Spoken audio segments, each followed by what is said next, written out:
The answer to the biggest question, are the anniversary characters any good, is finally here. Today we're going to be taking a look at Side Deku and Crow Chaco from the anniversary, otherwise known as Celebration Deku and Celebration Ochako, and we're going to be seeing how they perform in PvP or Ultra Arena as well as a VE Tower. And then eventually, guys, I will be coming out with a new tier list with these characters as well as Ojiro and Compress and all the other characters that are currently in the game for PvP and also for VE Tower. So make sure you guys are on the lookout for that video. If you're not already subscribed, make sure you go down there, hit that subscribe button. To start us off, this is not my team right here. This is actually Sunny Scout's team. They recorded a video for me and sent it to me, which I really appreciate. The reason I am not showcasing my own team, my own characters, is because if you saw my summons, then you know I got massively shafted, and I was actually only able to get one copy of each of the characters, meaning at max I could only get them to level 100. And I want to show you guys what a top player in VE Tower looks like. As you can see, all of their characters are level 130. They are taking on Kirby, who also has level 130 UR plus characters, so this should be a pretty good showcase of just how good these characters can be. I am going to go off and on a limb here and say I have done some testing on my own with the characters, and it seems like they can be very good. The thing about Ochako that makes her really good isn't even the fact that she has an AoE stun, it's the fact that she has the type advantage AoE damage that lets you kill enemy Sues. Enemy Sues have been like the bane of people's existence, right? Because they have Pierce and because they do a ton of damage. Well, Ochako is type advantaged against Sue, so she's actually able to kill Sues fairly easily. And I also just want to note that the memory that they're running on Ida isn't necessarily the best memory. The memory you really want to run on Ida is like a speed memory, and potentially like even the same thing for Ochako. It just depends, you know, you want to be able to outspeed people in this meta, so just keep that in mind. They ran what they ran here just for damage's sake and stuff like that, and also they have 130 characters, so they don't have to worry as much about memories because they have all the max stats, max speed and stuff like that that normal average players would not have. So with that said, let's go ahead and press play on their video, and I'm going to pause the video and kind of explain what they're doing, and then we'll get into some VE Tower.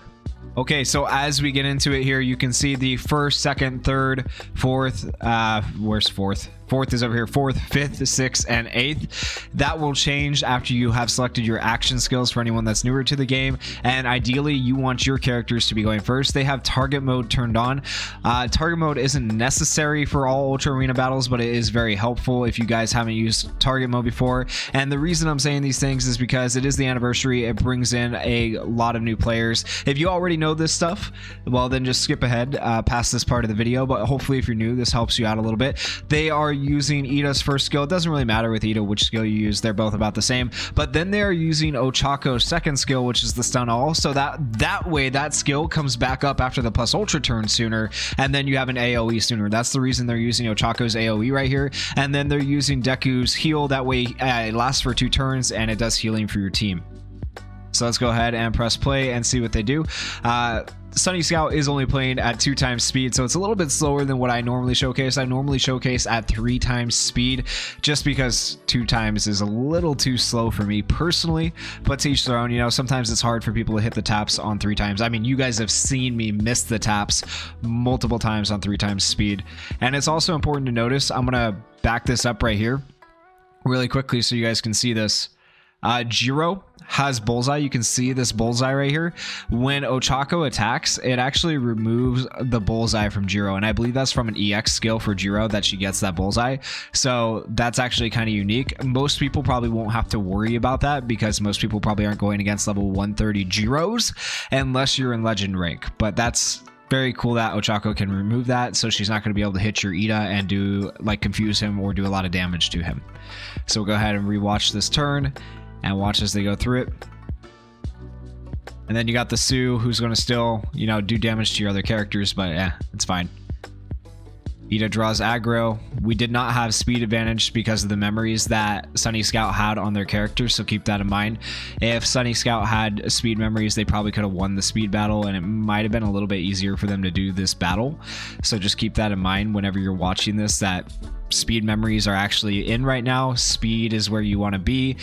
Defense teams, I would say, are no longer necessarily meta. Like, they still have their place, I feel like, in lower ranks, but it's gonna slowly shift towards speed probably here over the next few weeks as they release other characters. And you can see that Ochako did a good amount of damage right there on that last action skill. And the biggest problem here, and I'll explain it here in a second, Sunny Scout didn't run into this problem, but everyone else probably will. And that's that Deku at level 100 actually just gets clapped by a level 130 Sue. Like, absolutely clapped. That health does not exist. He's dead. Okay, so having a level 130 Deku, like giving him his extra DX pieces on his DX route, makes a massive difference when it comes to his survivability. So if you are able to get an extra copy of him before the banner goes away, I would recommend it. He can be a very good healer, but I feel like at level 100, both this Ochako and Deku have limited uses, are going to be harder to use than maybe some other characters. I feel like if we were just comparing level 100 characters, Sue would still be a better character than both the Deku and the Ochako. But if you're able to get them even to like level 110, you get one copy of them. I feel like that makes them infinitely better and more useful. So that's just a little piece of advice from me to you. If you're able to go back in on the banner, if you're able to potentially get a second copy of the character, go for it and try to get that second copy of the character, because I feel like it'll make them a lot more useful to you. And so right here we should see Ida dodge, and then we should see this is going to hit hard.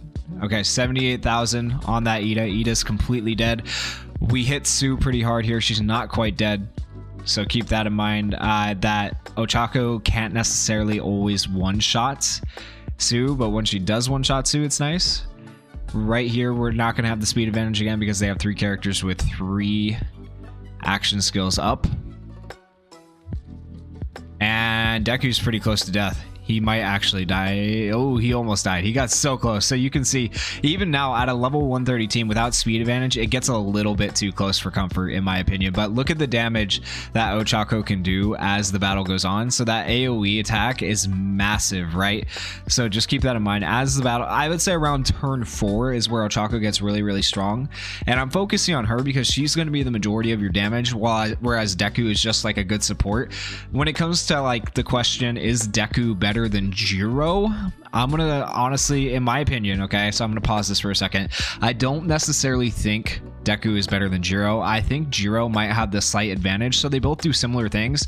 But here's the thing, Deku, as far as I can remember off his kit, this is just from memory, does not nullify status ailments with his auto, with his passive, right? Whereas Jiro, turn 1, nullifies status elements. So turn 1, if you're just running Deku as your healer, you could potentially get hit with a status element, which kind of sucks if you have Deku on your team.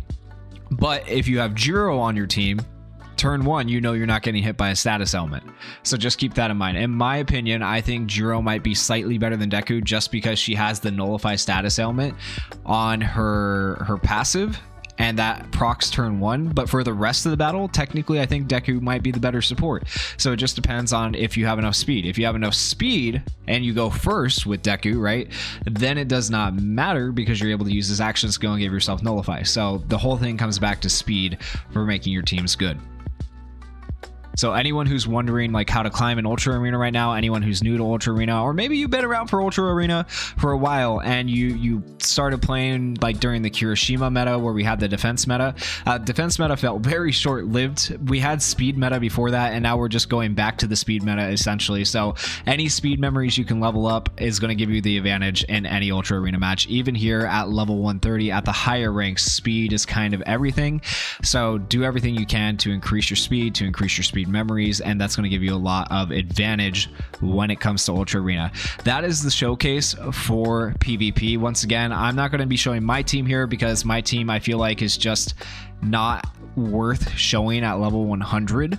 And this kind of goes back to what I was saying, try to get your characters, get an extra copy, get them at least level 110, and I promise you it'll make a massive difference in how good your celebration characters are. With that said, let's take a look at VE Tower.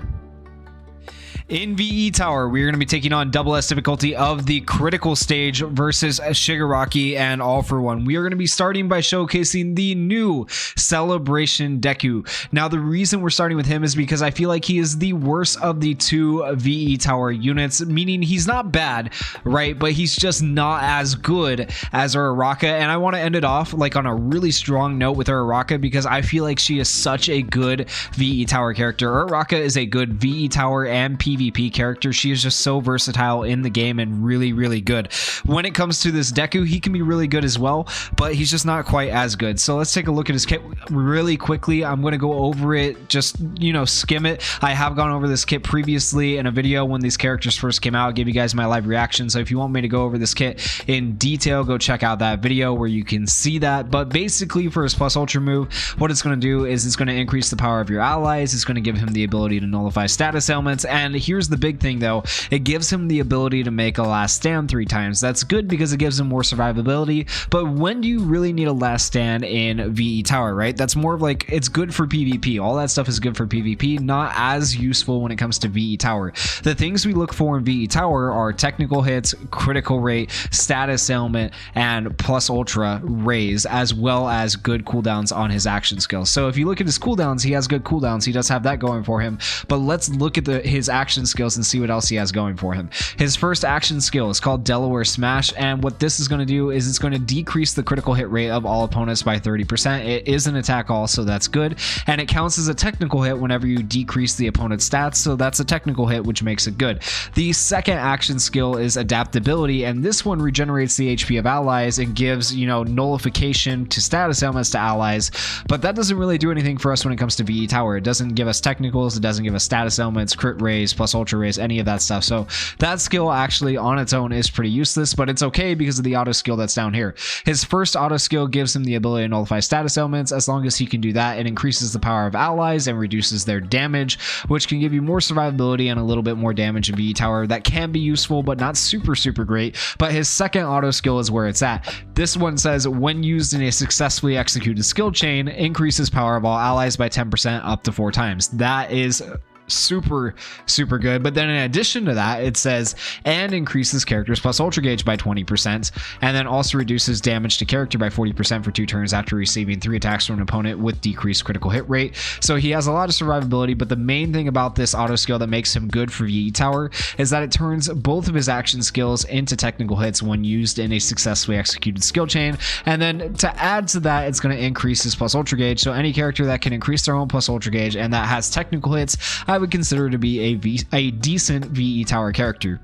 Now, the problem with him is that he lacks status ailments, obviously, still, and he lacks critical hit raise. So that for those reasons, he's not quite as good as the new Uraraka, and you have to run him alongside characters that can give him those things or give your team those things, which is why we're running him alongside the Fantasy Uraraka, who gives your team crit, and the New Year's Todoroki, who can do the status ailments. With that said, he is boosted on the stage, so hopefully we'll get to see a little bit of what he can do. As we get into this, we're going to be targeting words All For One first, and we're going to go ahead and we're going to use Uraraka's home run comment first, and this has a chance to stun. Then we're going to use Deku's Delaware Smash. This once again counts as a technical hit from decreasing the opponent's stats, and it counts as another technical hit or a double technical hit for the auto skill that says when used in a successfully executed skill chain. And then we're going to go ahead and we're going to use Todoroki's Ice Fog, which can reduce damage to allies. So Todoroki reduces damage to allies as well as Deku reducing damage to allies. Your team should hopefully take like literally no damage if this is the team you are using in VE Tower, making it very easy to survive and get a decent score. And then on top of that, Deku is going to be healing you for whatever damage you do take once you use his second action skill. So Deku, obviously very good for survivability. I don't know how useful that's actually going to be in VE Tower. We did get the stun, which is nice. 31,000 on All For One and like 30-something thousand on Shigaraki. Really actually decent damage from Deku. And so he has survivability, he has damage, he can help your team survive. Any of that stuff really good for VE Tower? No. But here's the thing, guys. Club Festival is coming up. We don't know what that's going to entail, but it did say level up your mind and strength type characters. So there might be another showcasing coming for this character down the line where he's just the most cracked character in the game for something like Club Festival. We really don't know. I think he's going to be amazing. I think Club Festival is going to involve a lot of status ailments would be my guess, and Deku is just going to be the GOAT of nullifying status ailments, but we'll have to wait and see when Club Festival comes out. Let's go ahead and use his adaptability here. This is going to regenerate HP of all allies by 25% for 2 turns and give them the ability to nullify status ailments. That part doesn't really matter here in VE Tower, but it could be useful in PvP.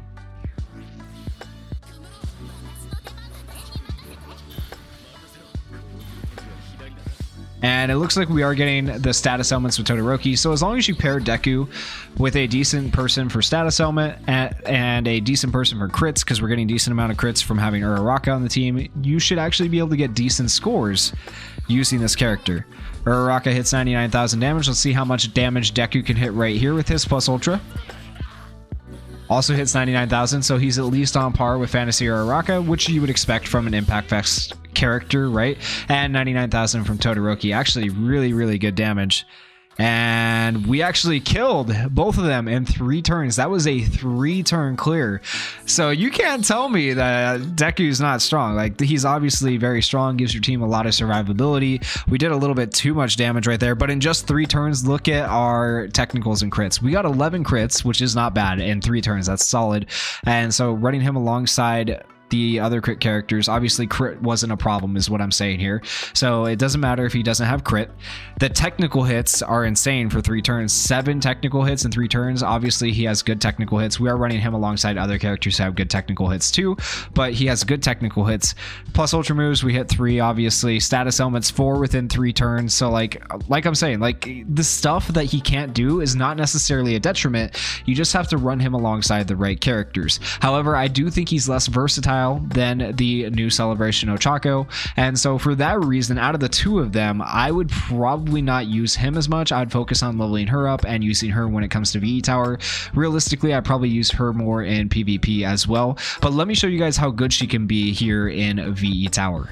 Welcome to Stun City, where you never get to do anything in the game ever. We are taking on the double S difficulty plus ultra stage against Bakugo. This stage gives people some serious PTSD because, man, this guy, you could just take turn after turn after turn and never actually kill him, where he just claps your team. And so I'm going to be showing you guys basically how to clear this stage, which was the most recent VE Tower. It's really not that hard once you understand the mechanics, but then I want to show you just how good this new Celebration Uraraka actually is. So I need to switch her in right here, get rid of Deku. There we go. This is the team we're actually going to be using, and we are running the new Celebration memory on her. And this Celebration memory, let me show you guys what this does as well. We used it in the last stage. I didn't talk about it a whole lot when we saw Todoroki using it, but basically what it's going to do is increase character skill impact by 20% if there are any UA high students on the team, which there are. When used in a 3rd successfully executed skill chain, increases critical hit rate of all allies by 15% for 3 turns. All allies is insane. That's really good. And critical skill impact is increased by 20% for 3 turns. So that is a 40% skill impact increase on just this memory alone, which is insane. It's going to make your character hit so much harder. It also gives your whole team crit rate, and it counts as a technical hit. This memory is actually really insane. So I had to showcase the memory alongside the character. The character herself, Uraraka, is also equally insane. Her plus ultra move has a low chance of stunning all opponents. It actually becomes a medium chance when you land a crit. It also cancels temporary buffs of opponents. There's not too many characters. I think she might be the only character in the game that cancels opponents' buffs. So canceling opponent buffs could be really useful in VE Tower, and I see it also being one of those things that could potentially be useful in the new Club Festival. So Uraraka is going to be really good, and I think she's overall a good investment. Even in PvP, that's useful, right? So I think she is your best investment out of the 2 characters, in my personal opinion. I kind of said this from day one when I saw their kits, but now that we've got to see them in game, it just kind of confirmed my theory that Uraraka is technically overall the better more versatile character. They're both good in their own right, but she just has more uses in the game. Her first action skill increases her critical hit rate, and obviously increasing crit rate on a character that stuns is amazing and very good, because that's going to increase your chance of stunning once again, because anytime you have a crit land, that increases your chance of stunning. Also, this first action skill increases her plus ultra gauge by 30%, and it counts as a technical hit because it says when used in a successfully executed skill chain. So Uraraka is one of those characters that has status elements. She has crits, she has plus ultra gauge raise, and she has technical. She has everything you're looking for in a VE tower character, plus 4 turn cooldowns, and we haven't even gone through all of her skills yet. That's how insane she is.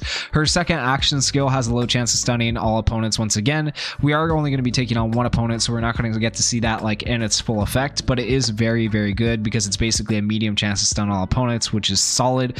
And this skill also removes temporary buffs, which can be useful in VE tower. Her first auto skill is more geared towards PvP because it increases the speed of all ally UA high students, which you guys saw in the PvP showcase, so that helps give your team extra speed, and it's very important when it comes to PvP, so that's something important to mention.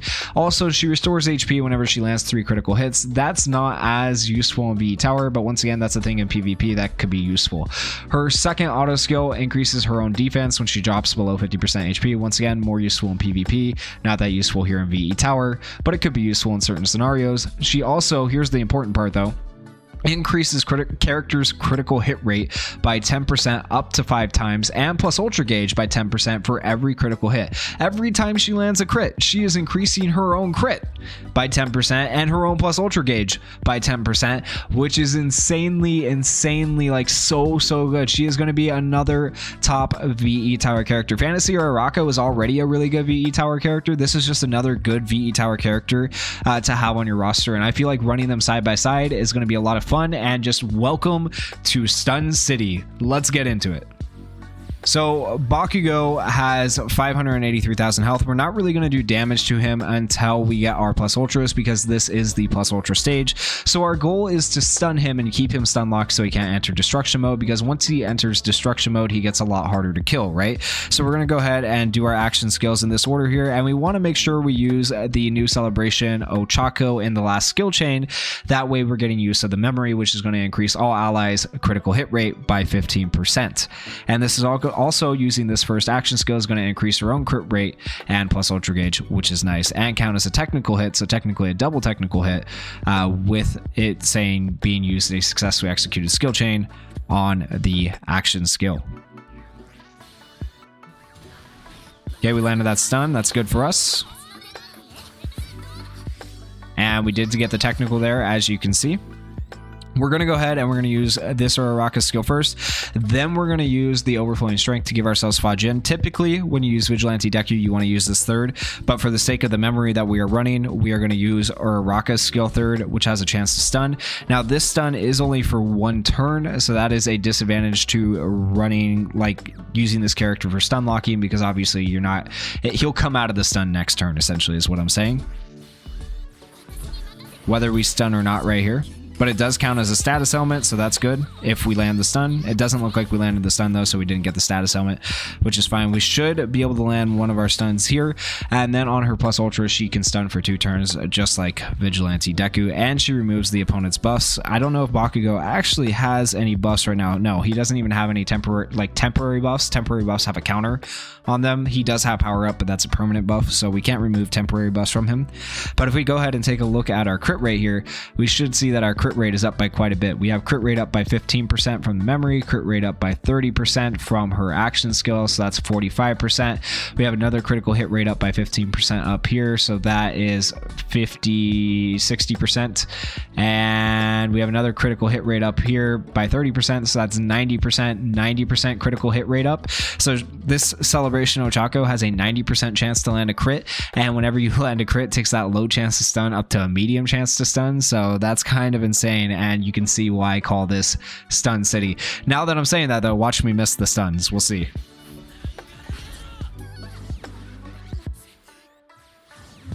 See how much damage she does.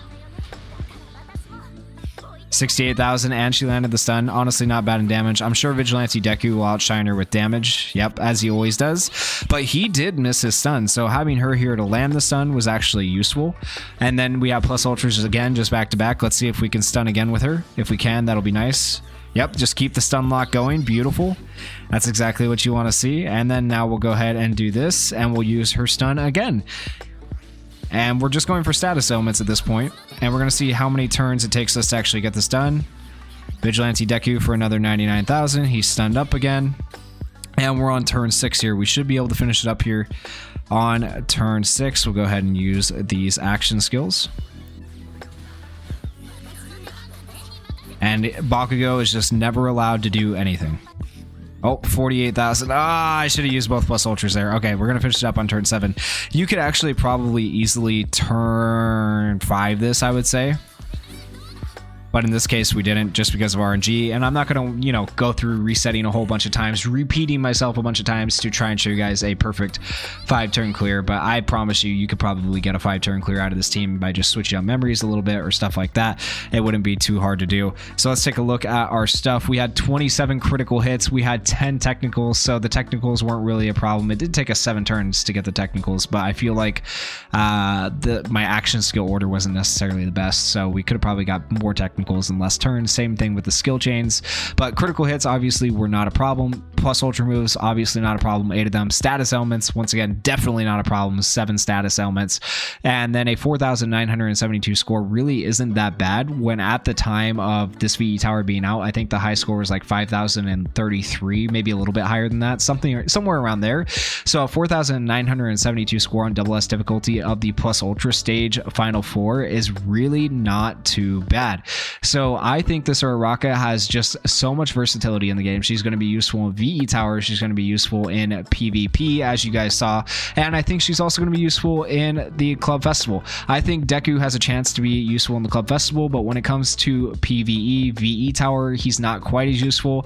When it comes to PvP, I think he's all right. I feel like other characters that heal, like Fantasy Juro, are still equally on par with him. I don't feel like he's necessary.